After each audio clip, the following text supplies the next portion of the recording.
Jože, pa kje si ti? Kaj? A nov avto, kaj?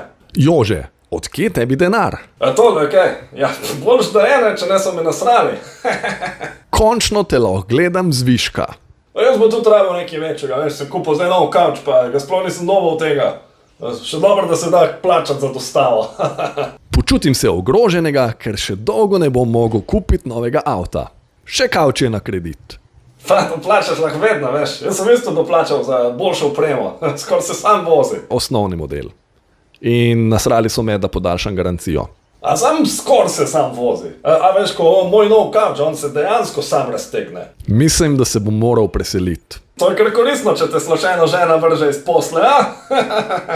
Dej zatakn si ti nekam svoj kavč, jaz imam nov avto. Ja, ne govor, midva sva se lih kregala zdaj, a greva v hotel 4 zvezdice ali 5 na Kanarce, veš. Gremo v kamp v Savudrijo. Poglej ti njega, bravo, bravo. Mi pa letos kar klasika, tajska. Mi pa letos kar v Poreč. Dobro, zvete, sem slišal, da je pocen tam. A se lahko še bolj hvališ? Pa tam je kar pocen, ja, samo moraš tja priti, veš pa. No, pa vse je udobno, no, v prvem razredu.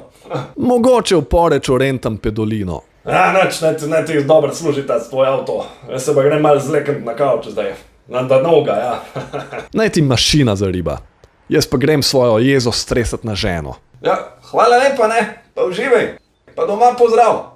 Čau. Zmagal sem in